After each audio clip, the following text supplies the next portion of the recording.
Welcome back to 8th Standard Civics class. Dear students, today we are going to discuss about 4th chapter Civics, Understanding Laws. You may be familiar with some laws such as those that specify the age of marriage, the age at which a person can vote, and perhaps even the laws dealing with buying and selling of property. We now know that the parliament is in charge of making laws. Do these laws apply to everyone? How do new laws come into being? Could there be laws that are unpopular or controversial? What should we as citizens do under such circumstances? Dear students, in this chapter we'll discuss about what do you mean by rule of law? What is Sedition Act of 1870? We also discuss Hindu Succession Amendment Act. We will learn what do you mean by domestic violence. We will also discuss unpopular and controversial laws. Students, all of you listen carefully. Dear students, in the first phase of our class, we are going to discuss about what do you mean by rule of law. Rule of law means that all laws apply equally to all citizens of the country and no one can be above the law. നിയമങ്ങൾ ഒരു രാജ്യത്തിലെ എല്ലാവർക്കും ഒരുപോലെ ബാധകമാണ്. ഒരാൾ പോലും നിയമത്തിന് അധീനരല്ല, മുകളിലല്ല. ഇതിനെയാണ് റൂൾ ഓഫ് ലോ അല്ലെങ്കിൽ നിയമവാഴ്ച എന്ന് പറയുന്നത്. Neither a government official nor a wealthy person nor even the president of the country is above the law. ഒരു ഗവൺമെന്റ് ഓഫീസർ ആയാലും പണക്കാരനായിട്ടുള്ള ഒരു വ്യക്തിയായാലും ഇന്ത്യൻ പ്രസിഡന്റ് ആയിരുന്നാലും നിയമം എല്ലാവർക്കും ഒരുപോലെയാണ്. നിയമം എല്ലാവരും അനുസരിക്കണം, പാലിക്കണം. According to our constitution, all are equal before the law, irrespective of caste, creed, religion, gender, race, etc. നമ്മുടെ ഇന്ത്യൻ ഭരണഘടന അനുസരിച്ച് എല്ലാവരും നിയമത്തിന് മുന്നിൽ തുല്യരാണ്. മതത്തിൻ്റെയോ ജാതിയുടെയോ വർണ്ണത്തിൻ്റെയോ ലിംഗത്തിൻ്റെയോ പേരിൽ ആരെയും മാറ്റി നിർത്താനായിട്ട് പാടില്ല. എല്ലാവരും നിയമത്തിന് മുന്നിൽ തുല്യരാണ് എന്നൊരു ആശയമാണ് ഇന്ത്യൻ കോൺസ്റ്റിറ്റ്യൂഷൻ മുന്നോട്ട് വയ്ക്കുന്നത്. അപ്പോൾ നമ്മളെല്ലാവരും നിയമവാഴ്ചയെ ബഹുമാനിക്കണം. ഒരാൾ നിയമലംഘനം നടത്തിയാൽ അല്ലെങ്കിൽ അക്രമം നടത്തിയാൽ ആ വ്യക്തി പണിഷ്മെന്റിന് അർഹനാണ്. ആ വ്യക്തിക്ക് ശിക്ഷ ലഭിക്കും. അപ്പോൾ നമ്മൾ നിയമങ്ങൾ പാലിക്കുകയും അത് അനുസരിക്കുകയും ചെയ്യണം. നമ്മൾ പഠിച്ചത് എന്താണ്? Rule of law. Rule of law means that all laws apply equally to all citizens of the country and no one can be above the law. Students, now we will discuss about laws in the colonial rule. It is often believed that it was the British colonialists who introduced the rule of law in India. Historians have disputed this claim on several grounds, two of which include first, that colonial law was arbitrary, and second, that the Indian nationalists played a prominent role in the development of legal sphere in British India. ആരാണ് rule of law ഇന്ത്യയിൽ introduce ചെയ്തത് എന്നതിനെക്കുറിച്ച് ചരിത്രകാരന്മാർക്കിടയിൽ തർക്കങ്ങളുണ്ട്. ഒന്നാമത്തെ വിഭാഗം എന്ന് പറയുന്നത് അവരിങ്ങനെ വാദിക്കുന്നു, കൊളോണിയൽ കാലഘട്ടത്തിലെ നിയമം നീതിരഹിതവും അന്യായമായതും നിയമാധിഷ്ഠിതമല്ലാത്തതും ആണ് എന്നാണ് അവർ വാദിക്കുന്നത്. ബ്രിട്ടീഷുകാരുടെ ഭരണകാലത്ത് നീതിരഹിതമായിട്ടുള്ളൊരു ഭരണരീതിയാണ് നടത്തിയതെന്നാണ് അവർ വാദിക്കുന്നത്. രണ്ടാമത്തെ വാദം ഇങ്ങനെയാണ്, ബ്രിട്ടീഷ് ഇന്ത്യയിൽ നീതിനിഷ്ഠമായ നിയമത്തിൻ്റെ ഡെവലപ്മെന്റിന് കാരണമായത് ഇന്ത്യൻ നാഷണലിസ്റ്റാണ് അതിൽ പ്രധാന പങ്ക് വഹിച്ചതെന്നാണ് അവർ പറയുന്നത്. ഇന്ത്യൻ ദേശീയവാദികൾ നമ്മുടെ രാജ്യത്ത് നല്ല നിയമം ഉണ്ടാകണം, അത് സത്യസന്ധമായിട്ടും നീതിയുക്തമായ രീതിയിലായിരിക്കണമെന്ന് അവർ വാദിച്ചു. അതിൻ്റെ ഫലമായിട്ടാണ് കൃത്യമായിട്ടുള്ള നിയമങ്ങൾ ഇന്ത്യയിൽ ഉണ്ടാകുന്നത്, റൂൾ ഓഫ് ലോ ഇന്ത്യയിൽ കൃത്യമായ രീതിയിൽ നടക്കുന്നത് എന്ന് അവർ വാദിക്കുകയാണ്. One example of the arbitrariness that continue to exist as British law is in the Sedition Act of 1870. ബ്രിട്ടീഷുകാർ ഇന്ത്യക്കാരോട് അനീതി പ്രവർത്തിച്ചു. ഇന്ത്യക്കാരെ പീഡിപ്പിക്കുന്നതിന് വേണ്ടി സെഡിക്ഷൻ ആക്ട് എന്ന നിയമം 1870 ഇൻട്രൊഡ്യൂസ് ചെയ്തു. നമ്മൾ പഠിച്ചത് ബ്രിട്ടീഷുകാരുടെ കാലഘട്ടത്തിലെ നിയമങ്ങളുടെ അവസ്ഥയെ പറ്റിയാണ് നമ്മളിപ്പോൾ പഠിച്ചത്. Students, what is Sedition Act of 1870? Any person protesting or criticizing the British government could be arrested without due trial. ഏതെങ്കിലും ഒരു വ്യക്തി ബ്രിട്ടീഷ് ഗവൺമെന്റിനെ വിമർശിക്കുകയോ പ്രതിരോധിക്കുകയോ ചെയ്യുകയാണെങ്കിൽ രാജ്യദ്രോഹ കുറ്റം ചുമത്തി അറസ്റ്റ് ചെയ്യുന്നതിന് വേണ്ടി കൊണ്ടുവന്ന നിയമമാണ് സെഡിഷൻ ആക്ട് ഓഫ് 1870. ബ്രിട്ടീഷുകാരെ വിമർശിക്കാനായിട്ട് അവർ അനുവദിച്ചിരുന്നില്ല.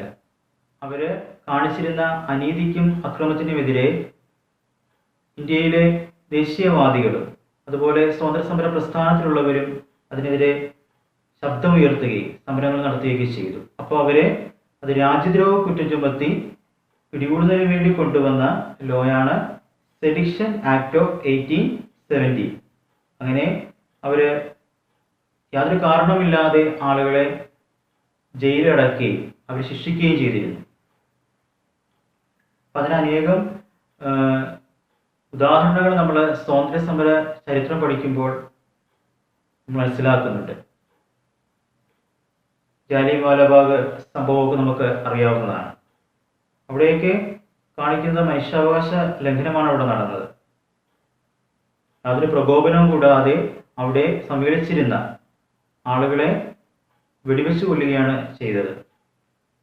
നമ്മളിവിടെ കാണുന്നത് ബ്രിട്ടീഷുകാര് രാജ്യദ്രോഹ കുറ്റം ചുമത്തി ഇന്ത്യക്കാരെ പീഡിപ്പിക്കുന്നതിന് വേണ്ടി കൊണ്ടുവന്ന ഒരു ആക്ടാണ് sedition act of 1870. Indian nationalists began protesting and criticizing the arbitrary use of authority by the British.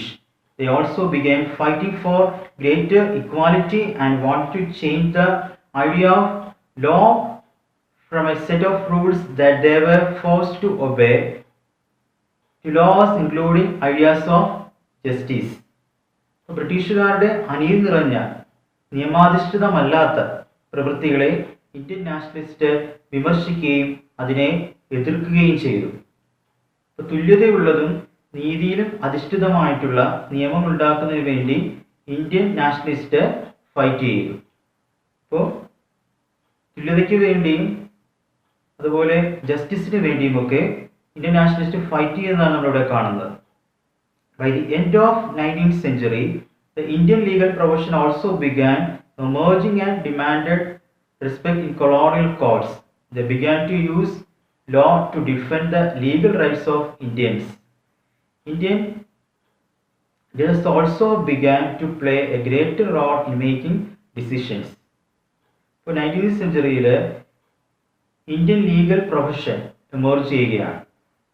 ഇന്ത്യയിലുള്ള ആളുകൾ ലീഗൽ പ്രൊഫഷനിലേക്ക് അവർ പഠിച്ച് അഡ്വക്കേറ്റുമാരാകുകയും ജഡ്ജിമാരാകുകയും ചെയ്തു. ഇന്ത്യക്കാരുടെ ലീഗൽ റൈറ്റ്സിന് വേണ്ടി കോടതികളിൽ നിയമപരമായിട്ട് വാദിക്കുന്ന ഒരവസ്ഥ ഉണ്ടാവുകയാണ്. തീരുമാനങ്ങൾ എടുക്കുന്നതിൽ ഇന്ത്യൻ ജഡ്ജിമാരുടെ പങ്ക് വളരെ വലുതാണ്. Therefore, there were several ways in which Indians played a major role in the evolution of the rule of law during the colonial period. ഇങ്ങനെ പല മുന്നേറ്റങ്ങളിലൂടെയാണ്, പല രീതികളിലാണ് ഇന്ത്യയിൽ റൂൾ ഓഫ് ലോ എമേർജ് ചെയ്യുന്നത്. അതിൻ്റെ ഉത്ഭവം എന്ന് പറയുന്നത് ഇങ്ങനെ പല ഘട്ടങ്ങളിലൂടെ കടന്നുകൊണ്ടാണ്. ഇന്ത്യൻ നാഷണലിസ്റ്റിൻ്റെ പങ്കും ഇന്ത്യയിലെ ലീഗൽ പ്രൊഫഷൻ്റെ എമേർജൻസും ഒക്കെ അതിന് വളരെ സഹായകരമായിട്ടാണ് കാണുന്നത്. അപ്പോൾ നമ്മൾ പഠിച്ചത് എന്താണ്? ഇന്ത്യയിൽ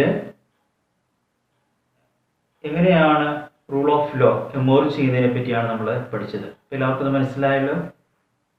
Students, we move to next topic, the Hindu Succession Amendment Act 2005. According to Hindu Succession Amendment Act 2005, sons, daughters and their mothers can get an equal share of family property.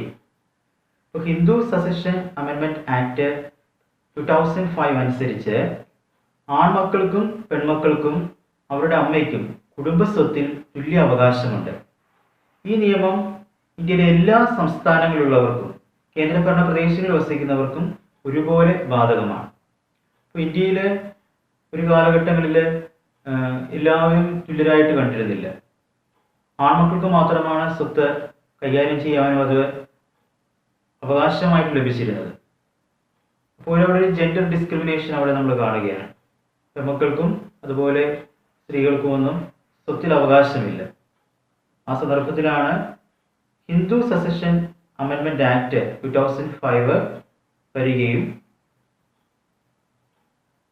ആൺമക്കൾക്കും പെൺമക്കൾക്കും അമ്മയ്ക്കും ഒരുപോലെ കുടുംബസ്വത്തിൽ അവകാശം കിട്ടുകയും ചെയ്തത്. അപ്പോൾ എല്ലാവർക്കും ഒന്ന് മനസ്സിലായല്ലോ ഹിന്ദു സസഷൻ അമെൻമെന്റ് ആക്ട് 2005 എന്താണെന്നുള്ളത്. എല്ലാവർക്കും വ്യക്തമായിട്ട് മനസ്സിലാക്കുക, വായിക്കുക. How do new laws come about? The Parliament has an important role in making laws. അപ്പോൾ പാർലമെന്റാണ് നിയമങ്ങൾ ഉണ്ടാക്കുന്നതിൽ പ്രധാന പങ്ക് വഹിക്കുന്നത്. പാർലമെന്റിൽ ചർച്ച ചെയ്യും, അതിന്റെ ഫലമായിട്ട് നിയമങ്ങൾ ഉണ്ടാവുകയും ചെയ്യുന്നു. അവിടെ ബില്ല് പാസ്സാക്കുക, പാർലമെന്റിൽ ചർച്ച ചെയ്ത് ബില്ല് പാസ്സാക്കി അത് നിയമമാക്കി മാറ്റുന്നത്. അവിടെ ഭൂരിപക്ഷത്തോടു കൂടിയാണ് നിയമമാകുന്നത്. ഭൂരിപക്ഷത്തിനെ സപ്പോർട്ട് ചെയ്തത് നിയമമാകുന്നു. There are many ways through which this takes place, and it's often different groups in society that raise the need for a particular law. ഒരു ജനാധിപത്യ രാജ്യത്ത് ആ ജനങ്ങളുടെ അവരുടെ ആവശ്യങ്ങൾക്കനുസരിച്ചാണ് നിയമങ്ങൾ രൂപപ്പെടുന്നത്. നമ്മുടെ റെപ്രസെൻറ്റേറ്റീവ്സ് പാർലമെന്റിൽ ഒരുമിച്ച് കൂടുകയും നമുക്ക് ആവശ്യമായിട്ടുള്ള നിയമങ്ങൾ രൂപീകരിക്കുകയും ചെയ്യുന്നു. An important role of parliament is to be sensitive to the problems faced by the people. ജനങ്ങൾ അഭിമുഖീകരിക്കുന്ന ചില പ്രശ്നങ്ങളിൽ നിന്ന് അതിനെങ്ങനെ പരിഹരിക്കാം എന്ന മുന്നിൽ കണ്ടുകൊണ്ട് നിയമങ്ങൾ രൂപീകരിക്കുന്നു. പാർലമെന്റിൽ ചർച്ച ചെയ്യുന്നു, ബില്ല് പാസ്സാക്കുന്നു, ഭൂരിപക്ഷം കിട്ടുമ്പോൾ അത് നിയമമാകുന്നു. അങ്ങനെ ബില്ല് പാസ്സാകുകയും നിയമം ആവുകയും ചെയ്യും. പാർലമെന്റിന്റെ റോളാണ് പുതിയ നിയമങ്ങൾ കൊണ്ടുവരുന്നതിൽ പാർലമെന്റിന്റെ റോളാണ് നമ്മൾ ഇപ്പോൾ പഠിച്ചത്. We move to next topic. What do you mean by domestic violence? Domestic violence refers to the injury or harm or threat of injury or harm caused by adult male, usually the husband, against his wife. Injury may be caused by physically beating up the woman or by emotionally abusing her. ഭർത്താവ് തൻ്റെ ഭാര്യയെ ശാരീരികവും മാനസികവുമായിട്ട് ഉപദ്രവിക്കുന്നതിനെയാണ് domestic violence എന്ന് പറയുന്നത്. ഭാര്യയെ ശാരീരികമായിട്ട് ഉപദ്രവിക്കുക, ആക്രമിക്കുക, അതിന് ഫലമായിട്ട് മുറിവുണ്ടാവുക, ഇമോഷണലായിട്ട് അബ്യൂസ് ചെയ്യുക എന്നിവയൊക്കെയാണ് ഡൊമസ്റ്റിക് വയലൻസ് എന്ന് പറയുന്നത്, ഗാർഹിക പീഡനം. സ്ത്രീയെ വാക്കുകൊണ്ടും ശാരീരികമായിട്ട് ഉപദ്രവിക്കുന്നതിനെയാണ് ഡൊമസ്റ്റിക് വയലൻസ് എന്ന് പറയുന്നത്. തെറ്റായിട്ടുള്ള ഒരു കാര്യമാണ്. സ്ത്രീകളെ പ്രൊട്ടക്ട് ചെയ്യുന്നതിന് വേണ്ടി നിയമങ്ങളുണ്ട്. എല്ലാവർക്കും എന്താണ് ഡൊമസ്റ്റിക് വയലൻസിനെ പറ്റി മനസ്സിലായല്ലോ. Unpopular and controversial laws. ചില നിയമങ്ങൾ അൺപോപ്പുലർ ആയിട്ട് മാറുന്നു, കോൺട്രവേഴ്സ്യൽ ആയിട്ട് മാറുന്നു. എന്തുകൊണ്ടാണ് ഇത് സംഭവിക്കുന്നത്? ചില നിയമങ്ങൾ അങ്ങനെ മാറുന്നു, അതിന് കാരണങ്ങൾ എന്തെല്ലാമെന്ന് നമുക്ക് പഠിക്കാം. Let's now look at the situation where the parliament passes laws that turn out to be very unpopular. Sometimes a law can be constitutionally valid and hence legal, but it can continue to unpopular and unacceptable to people because they feel that the intention behind it is unfair and harmful. ഇപ്പോൾ ചില നിയമങ്ങൾ constitutionally valid ആവും, ഇത് ലീഗലാവും, പക്ഷേ അത് unpopular ആയിട്ടും unacceptable ആയിട്ടും മാറും. അത് അംഗീകരിക്കുന്നില്ല, അൺപോപ്പുലർ ആകുന്നു. കാരണം എന്താണ്?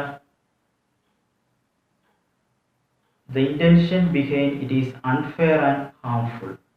അൺഫെയർ ആയിട്ടും ഹാംഫുള്ളും ആയിട്ടുള്ള ചില നിയമങ്ങൾ അടിച്ചേൽപ്പിക്കുമ്പോൾ ആ നിയമങ്ങൾ മൂലം ജനങ്ങൾക്ക് അത് ബുദ്ധിമുട്ടുണ്ടാകും. Hence, people might criticize this law, hold public meetings, write about it in newspapers, report to TV news channels, etc. അപ്പോൾ ഒരു നിയമം തങ്ങൾക്കത് ബുദ്ധിമുട്ടുണ്ടാക്കുന്നെങ്കിൽ, അവരെ തെറ്റായി ബാധിക്കുന്നെങ്കിൽ ആളുകൾ എന്ത് ചെയ്യും? അതിനെ ക്രിട്ടിസൈസ് ചെയ്യും, അതിനെ വിമർശിക്കും, ആ നിയമത്തെ വിമർശിക്കും. ഒരു പബ്ലിക് മീറ്റിങ്സ് കൂടും, അവർ അതുപോലെ പത്രങ്ങൾ അതിനെതിരെ എഴുതും, ചാനലുകളിൽ അത് ന്യൂസായിട്ട് മാറും. അപ്പം അങ്ങനെയൊക്കെ വരുമ്പോൾ ഇതിനെപ്പറ്റി ചർച്ചയുണ്ടാകുന്നു, അതിൻ്റെ പോരായ്മകളെ പറ്റി ഒരു പബ്ലിക് ഒപ്പീനിയൻ രൂപപ്പെടുന്നു. Democracy likes our citizen can express their unwillingness to accept repressive laws framed by the parliament. ഇപ്പോൾ പാർലമെൻറ്റ് റെപ്രസീവായിട്ട് ആയിട്ടുള്ള നിയമങ്ങൾ കൊണ്ടുവരികയാണെങ്കിൽ ജനങ്ങൾ അവരുടേതായിട്ടുള്ള പൗരന്മാർ അവരുടേതായിട്ടുള്ള അഭിപ്രായങ്ങൾ, അൺവിൽനെസ് അവരെ എക്സ്പ്രസ് ചെയ്യും. A large number of people begin to feel that a wrong law has been passed, then there is a pressure on the parliament to change to this. അപ്പോൾ ഇതിൽ ഭൂരിഭാഗം ആളുകൾ, രാജ്യത്തെ ഭൂരിഭാഗം ആളുകൾ ഒരു കോൺട്രവേഴ്സ്യൽ ആയിട്ടുള്ള നിയമം അല്ലെങ്കിൽ ജനങ്ങൾക്ക് ഹാംഫുൾ ആയിട്ടുള്ള നിയമം കൊണ്ടുവരികയാണെങ്കിൽ, അതിനെ ശക്തമായിട്ട് എതിർക്കുകയാണെങ്കിൽ വീണ്ടും പാർലമെൻറ്റ് ആ നിയമം മാറ്റുന്നതിലേക്ക് തന്നെ കാരണമാകും. നിയമം മാറ്റി അതിൽ ശരിയായിട്ടുള്ള നിയമങ്ങൾ ഉണ്ടാക്കുന്നതിന് കാരണമാകും. അപ്പോൾ അതാണ് ചില നിയമങ്ങൾ അൺപോപ്പുലർ ആയിട്ടും കോൺട്രവേഴ്സ്യൽ ആയിട്ടും മാറുന്നു എന്നതിനെ പറ്റി നമ്മൾ മനസ്സിലാക്കിയത്.